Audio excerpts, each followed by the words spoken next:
Greetings and welcome back to Room 303 and our chats with Emily, as we are calling our readings through the poetry of Emily Dickinson contained in the Johnson edition. We turn now to poem 158, Dying in the Night. It's an interesting poem. We're back to poems 51 and 156, the Sue poems that will mention Dolly. That will be, of course, Susan Gilbert.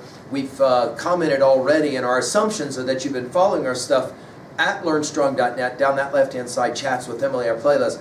I'm hopeful that you've already been introduced to our early comments, our introductory set of comments, where we mention the relationship between Emily and Susan Gilbert, of course, who ultimately would not only be the close friend, if not lover, of Emily Dickinson, but go on to be the wife of Emily's brother. And the tension is going to be felt in this poem and in the poem to come in 159, quite frankly, as we've seen in so many other poems. I'm hopeful that you've already read the previous 157 poems we just finished with Musicians Wrestle. Now, Emily in this poem is imagining herself dying, which of course is fairly normal for her in a lot of her poetry. I want you to notice that here Emily is going to be okay with the whole idea of dying as long as Sue is there. And now we're also back to Emily as theologian and the question of theodicy. In other words, why must there be terrible things that happen? Why must there be pain? Why must there be suffering? Why must there be separation from our pals? And ultimately, of course, why must there be death? Notice how she begins. The exclamation points in the first line. Dying in the night. Won't somebody bring the light so I can see which way to go into the everlasting snow? And Jesus, where is Jesus gone? They said that Jesus always came. Perhaps he doesn't know the house. This way, Jesus, let him pass. Somebody run to the great gate and see if Dolly's coming. Wait! I hear her feet upon the stair. Death won't hurt. Now, Dolly's here. Again, the exclamation points, I think, are important in this poem, as they are in a number of her poems. Notice that we will begin with the idea of night and light and snow, dying in the night. Now, some readers of this poem, and quite frankly the poem to follow, have noticed that there is a profound idea of juxtaposing life without Dolly, life with Dolly, and what that relationally will mean. Notice, we can read this as physical death. We can read this as emotive, relational death, no doubt. And then the quest for somebody, used twice, of course, in the poem. This setting us up against that famous poem, I'm Nobody, Who Are You? Well, then that makes two of us, right? Dying in the night. Won't somebody bring the light? In other words, help me. I need help. This is a call for help. So I can see which way to go into the everlasting snow. Note the irony of calling death here the everlasting snow. We live out here where obviously in the Badlands, for example, in the middle of January when there's snow everywhere, you can get to where you can't see landmarks because there's just so much white. And it's a fascinating way to talk about dying.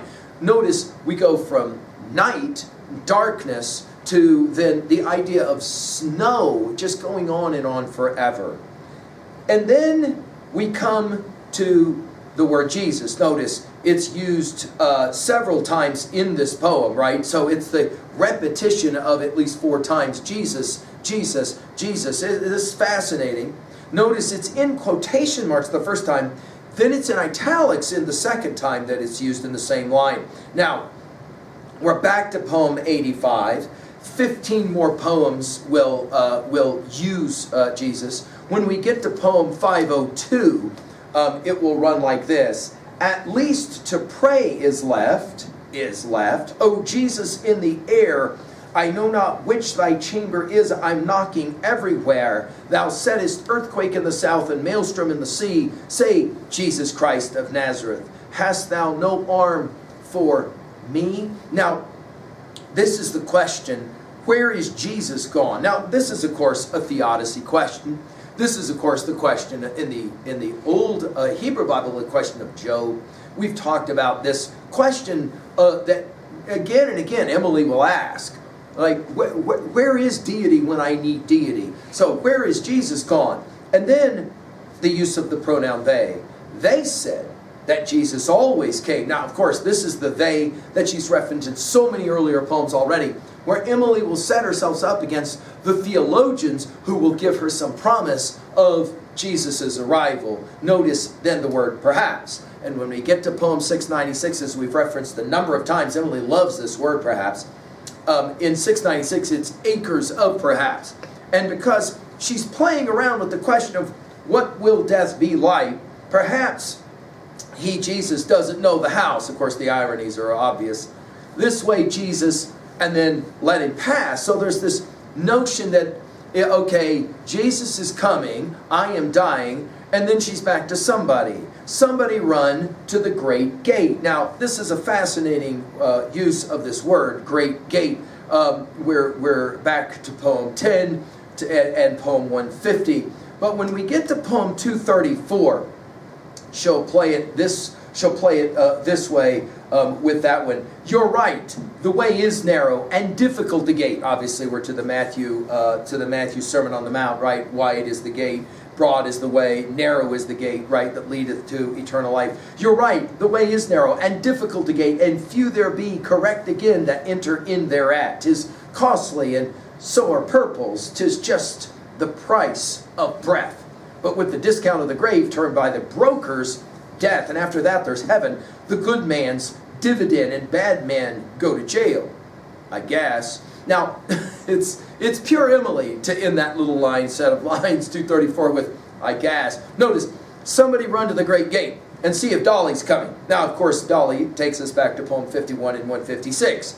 This is her referencing to Sue. It's her nickname, her pet name for Sue, her pal.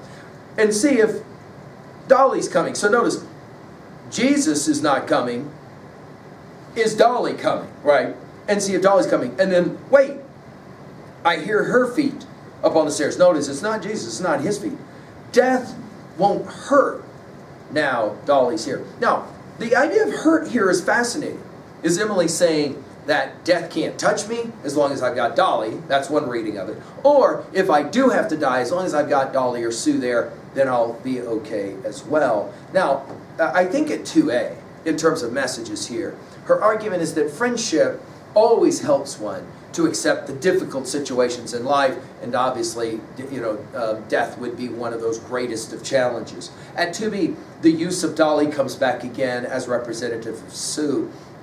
At 3A, well, obviously, we mentioned poems 51 and 156 as the only other poems that use this reference of Dolly. I'd like to take us, though, think about our study of Beowulf and that conclusion of Beowulf. And we've given full lectures at learnstrong.net on this. Remember that it is Beowulf who has to confront the worst imaginable monster, the dragon. And how does he overcome that dragon and kill it, even though he himself must die? Of course, it's with his best pal, Wiglaf. I think we have a similar situation going on here.